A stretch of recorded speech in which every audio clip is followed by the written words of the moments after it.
And welcome to Bruce's exit interview. 16 person voted out, last member of our jury. Bruce, how are you? Doing all right. A little disappointed. I think that I played a really good game and deserved to win. So being outed right before I get my chance to tell the jury that's tough. So, first things first, you had applied way back in October, when our inaugural season of not inaugural, second season of Inferno was going to happen, but then we postponed it and then we reached out to you, just like how I mentioned in our boot post. So, first things first, thank you for, Yeah. playing and accepting. The second time we tried doing season two. So let's go from the beginning. Let's start from your Meet Me video. Your Meet Me video explained a lot about your gameplay. Basically, how you were going to play this game, and you weren't scared. Um, when you made that intro video, did you know in the first place, like, oh, everyone's gonna see this? No, I didn't. I had no idea that everybody was going to see it. I thought it was going to be for like I don't know. I thought there was going to be some way that you would show it to people that watch it and things. Like I didn't realize the other players were going to see it. When I realized that the other players were going to see it, I was like, I'm toast. Like they're going to watch this and they're going to be like, we've got to get this guy out of here. I actually told my fiance that too. I was like, I made this video basically saying exactly what I'm going to do, and then I showed it to her, and she was like, Yeah, you're done for. So yeah, I mean, I was very authentic and honest about how I was going to play, and thankfully it didn't it didn't end up hurting me too bad. So you started on OG Encrypt Tribe, and you went to every single recycling bin this entire season. Um, but you never saw yourself in the minority, but one vote. Yeah. So let's talk about that. Let's talk about your journey and your alliances. Um, who were they, and how did that impact your game? So I started with Morgan and Allie were like my two people in the very beginning. Like it was like us three, and we were trying to get, but like we kept losing challenges, and like there was some inactivity in our tribe, so it was hard to have more than just those three people. And then with other people coming over, like it was even tougher to build those relationships right away. So it worked out the first couple votes, and then they shocked us and flipped it on us and got Allie out. And then from that honestly was the turning point in my personal game because I was kind of comfortable and I felt good with my numbers. And like when that happened, I realized that there was more gameplay happening than I realized. And then from that point on, I just kind of went full tilt and like made sure that I had numbers, that I was talking to the other side and telling them things that weren't true to get them to believe me and doing those things. And that just carried over into the merge because that all kind of happened. Like once we got Jazzy out, uh, and we're able to do a split vote on Nick, like it was clear that the people, the 5 or 6 people that were working with me, were not only working with me, but really kind of doing things that I would say to do. The only person that really I didn't feel like I was telling what to do all the time was Morgan, because she had, she had a strong game herself. So, um, us two kind of steering the ship and like showing where the votes were going to go and all of those things was good, and it went all the way until she was out at 5. So yeah, so you mentioned the merge. Um, The interview.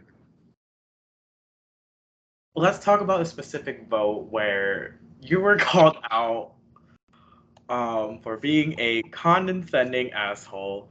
At that point of the game, like, did that made you like change up anything when it comes to like gameplay, like, or were you just gonna like push it through? No, I mean at that point I had been, and Marvin was quite honest, and he wasn't wrong.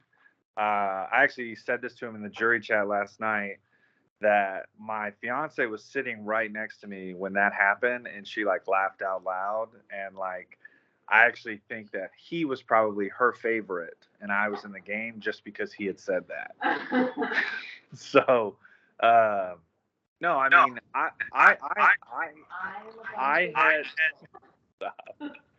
Sorry, it's echoing.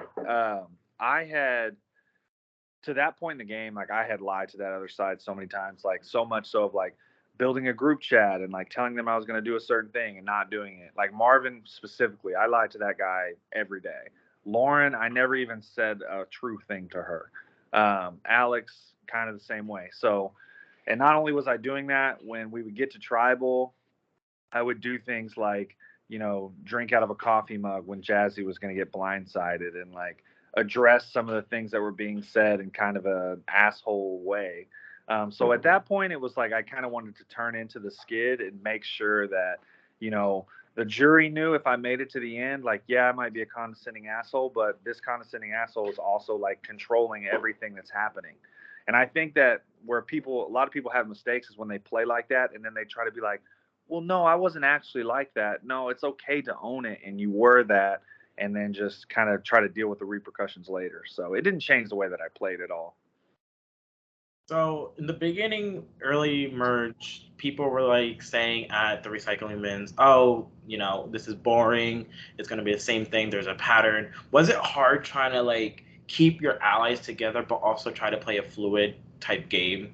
Yeah, it was a little tough. I mean, they were saying it was boring, but I was like really enjoying it because I was in the group and kind of what I felt like was kind of controlling which way the vote was going to go most of the time. So it wasn't boring for me. What was tough about it was there was times where I felt like I needed to maybe deviate and move away from my group to get some of my people out. But it's just like when you have 5 or 6 people in an 11-person merge, and you like can basically see a path to your final six, and then you can kind of move from there. It's tough to do that. So I mean, I understand what they were saying because they were on the opposite side, and there were a couple times where I reached out to them and I was genuinely like, okay, I'm going to do it. I'm going to flip this time. But then it just ended up being like, why would I do that? And so I just ended up lying to them again and then like voting them out. The first time that it really flipped was when we voted out Chris Ann. That was like legitimately going against our own allies because it was getting to the point where we were just going to start going against each other. Um, let's talk about something you mentioned in your Meet Me video. You mentioned that you were going to be the physical guy in the season. I know. Let's look at your track record. There's no immunity wins. Came close multiple times. Is that like, did you do it on purpose, or was it the fact that like you just you Nope, just couldn't I did not taste? do any of that. The only one that I did on purpose, I think I would have won the cup one with the ping pong ball. Like I think I probably could have stayed doing that all night. But I just when Nick wasn't there and it was like we didn't know what his time was. I knew Morgan would like stick it out as long as she could, so I kind of gave that one up. But all the others, no, I tried very hard. And like I said, I said that in my Mimi video. I was like, oh, I'll win some challenges, I'll do this and that. But like as soon as the final three challenge was like, I figured out what it was with like the history of the game. Like I knew I was going to be bad at that. Like that's not like a strength of mine. I'm trying to think of the other ones like that. I think I was maybe one away from like touchy subjects and like maybe like the face more for or whatever. Um, now I did feel a little disrespected because I think yes I didn't win a challenge, but I do think our music video should have won. So, I'll take that. But in my heart, it was like the people's champ. Like we won the people's vote. So you and Alex had a rivalry, basically at the merge. Mhm. I know specifics. It started like mid merge towards the later on. Um, how was that like? Did you have fun? Did you feel bad? Like any Yeah, regrets? I had fun. I don't feel bad. I mean, it's a game, and we were on opposite sides. So, and I think, I mean, at least I think he'll say the same thing, especially like when I get the chance to like question him for the jury thing. Uh, but it was clear that he was a really strong player. Like from the second we weren't even merged, like when we did like the music videos, like or not the music, the infomercials. Like it was clear that he was going to be a good player. And then we got in, and he was trying to ingratiate himself into our side, and I think that I was one of the more talkative people of the six, so he would talk to me a lot. But in talking to me, like, I was not ever really willing to give him a lot of information because I didn't really trust him very much, because I thought he would take any chance that he could to get me out. So, the first time we didn't tell him that Corey was going to happen, and like I felt like I gave a pretty good excuse for it. But then it was like, okay, then we had the Tanner vote, which was unanimous, which he was in on. But then we had like the Tommy vote. I think it was Tommy next. I'm not 100% sure who was next, but like it was like, now it was like I was constantly like, okay, we're gonna do this, and then like I would lie and vote the other way, and then like we're gonna do this, and then finally that last time he just messaged me and was like, what was the excuse this time? But the thing about it was, he was going to vote me, but his vote got blocked. And so that's where really like our rivalry had like been building up to like a tipping point. And then that time he was going to vote me, and he was out of the loop again. And I told him I was going to vote a different way. And then I voted wrong. And then he was on the wrong side of the vote again. He had had enough of me. So like at that point, it kind of spilled over into like an argument. But I think by the end of it, by final three, like it had turned into a mutual respect for each other and not like a hatred. So I don't regret any of it, and I don't feel bad about it, and I don't think he feels bad about it because he's in the final two. I think it was a game that we were on opposite sides, and I 100% could see if either of us played in a game together again and we started on the same tribe, him and I are very like-minded. I think we could definitely work together. So in your dream game, or like in this case, in your eyes, what would your dream alliance be? Would it, Uh, would it change, or would it, like, who would it be in that perfect alliance No, that you? so actually, what I wanted it to be, I wanted the final four to be me, Morgan, Chrisanne, and Susie, because I knew I could beat all three of them at the end, and I also think I could have beaten them in maybe a challenge or two. Now, the way that I tried to go about that was try to get Chrisanne to like basically vote for me, like vote Jonah out for me, so I didn't look like the bad guy. But she caught on and then tried to flip it on me. But thankfully, I'd built a good enough relationship to where Morgan didn't believe that that was true. So then then I was like, okay, Chrisanne wants me out. I got to get Chrisanne out. So then my actual dream Final Four was what it was: Morgan, me, Jonah, and Susie. And I think if that happens, then we get Jonah out at 4, and then I think I'm in the final either way, no matter what happens at 3. But the second Jonah evicted Morgan, or voted out Morgan, I knew I was in trouble, because I didn't have a super strong bond with Susie. I knew Jonah was a really good player and obviously would be willing to do anything to win, because he just like cut Morgan like that and like made her cry on like live YouTube. And then Alex, I knew I had no chance with, and I knew he had a good chance to win a lot of the immunities. So I wanted people in the finals that I felt like I could beat, and I feel like I might be able to beat in immunities. And that was Chrisanne, Morgan, and Susie. And then morphed into Jonah, Morgan, and Susie. But once Jonah did that, it was over with. So would you say, Morgan would be the glue of this big alliance from the start to finish? Yeah, I think Morgan and I's like yin and yang, so to speak, was really good. Like, cause she was really good at like keeping tabs on like Susie. Like, I didn't really talk to Susie very much. We talked to some, but not a lot. And she was really good at like, looking for advantages and like making sure that all the due diligence was happening. Whereas like I was the person who I felt like was saying what the plan is going to be. Like, for example, when we had that first split vote of 3-3-3, a lot of people didn't want to do that, but like I really like pushed for that to happen. When we voted Corey out, it was my idea to like get in a group of 5 with the other people and and call Corey and make him think that I was good. It was my idea to get out Tommy.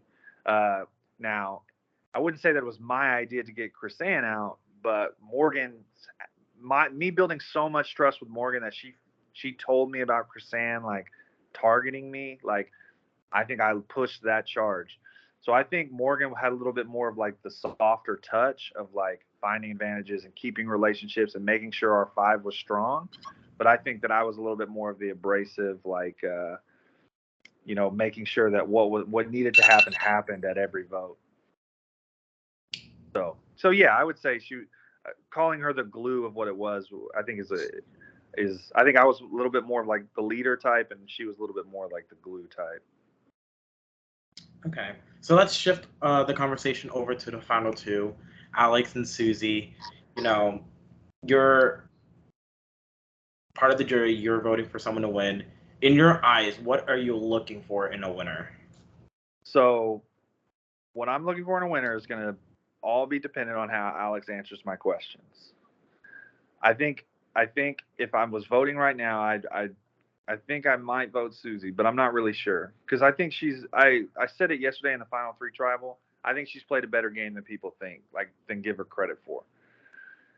Now, there are a couple of things with Alex, like him and I's little rivalry that I'm gonna do my best to call him out on when it's my turn, right? Like I am going to ask him direct questions about conversations that we had, and depending on how he answers those questions, I think will be my deciding factor in how I vote. Because if he answers them in a way that I'm like, you're just playing the same old game and not kind of owning up to it, then I'm probably gonna vote Susie. But I think if I look at the rest of the jury and what's gonna happen, I think he's probably the favorite to win right now.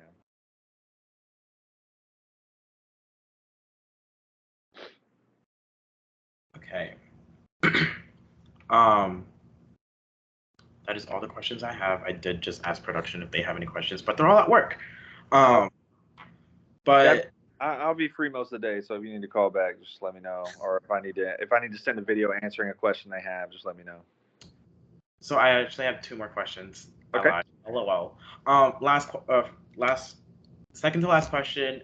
Overall, do you have any regrets? If you do, is there anything that you would change as far as your gameplay? I mean, to be honest, I really don't. I really don't have a lot of regrets. I think everything that I did led to me getting to the final three to have a chance to go to final tribal. I think if I would have done anything differently through the game, it would have not let me have that chance to get to final tribal. The only thing that I maybe semi regret is doing Alex or doing Marvin instead of Alex at 6. Because I think Alex was a way bigger challenge threat. Obviously, as he ran off 3 in a row or whatever he ran off. And Marvin, while it was a challenge threat, that one was a little bit more Morgan really, really wanted that one because he was the person that got Allie out, who was her really good friend. So I kind of went along with that. That was the only time I felt like I was okay, I'm voting to out somebody else's wishes. And I think that might have kept me from the final two, but I really don't regret it. I think I played a really good game, and that's probably my condescending cockiness coming out, but I don't regret most of it, no. A question before I ask the last one that just popped up in my head that we didn't get to talk about. The pre-merge twist of the season. People voted for a captain. Only your tribe knew what the actual twist was. The other tribe did not, or in this case, folders, sorry. At one point in the pre-merge, you were a captain. If your folder had won and you had gone over, would you have stayed? Would I have stayed in Keylogger? No, I wouldn't have, because it was before the alley vote. So I thought that I was still in the numbers and had the majority. And if I would have gone to the other side, I think I would have been at risk of being deleted. So I would not have gone. If I would have been the captain after the alley vote, then I would have gone. But we picked Nick after that. So I wanted to be the captain. I volunteered to be the captain because I didn't want Nick or any of those other guys to have the ability to leave because we had the numbers. But then when we lost that challenge and Jonah came over and flipped it on us, we were kind of toast. But when I was the captain, if we would have won, I would not have gone, and I probably would have I probably would have given my immunity to Corey, since he was the only person over there that I had any sort of relationship with. Okay.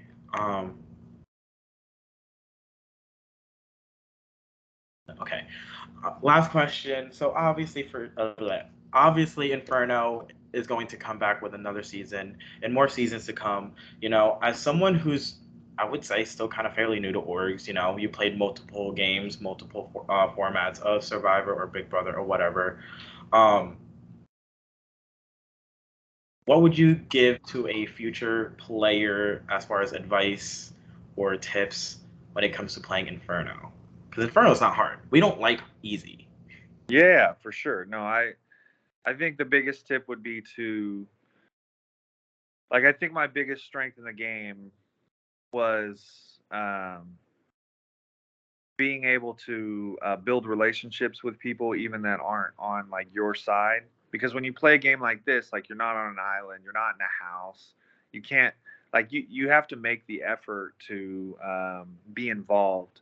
You know, like when you have a group challenge where you have to post things or make sure things are done, like, do it, because like little things like that will go a long way in terms of how you can build like a base level of trust with the people around you. Because I think if you're just you're just somebody, if somebody says good morning to you and you say it back like that, like, that's a base level of trust. If you have a group challenge where you give your best effort, that's a base level of trust, and it can go from there. And then you can, at a later date, which is kind of what I did, make decisions on who you're going to cut or backstab or whatever. But my biggest advice would be, you got to play from day one. You cannot, this isn't one of those games where you can go like, all right, I'm just going to lay low for a little bit. And then, no, that is not. And speaking, this is somebody speaking who went to every single recycling bin in one season. You cannot just lay low on day one. You've got to hit the ground running when you play. All right. Well, that's it, everyone. Thank you for tuning in. I'm here with Bruce. Before we end this interview, Bruce, do you have any last minute things you want to get off your chest? Any comments? Nope, I have nothing to say. I had a lot of fun. I thank you again, production, for letting me play. Um, I know that, or I hope that I was entertaining and somebody who is perceived as a good player and not somebody who's just in a cast. So it was a lot of fun, and I appreciate it. All right. Thank you again for watching. Don't forget, subscribe.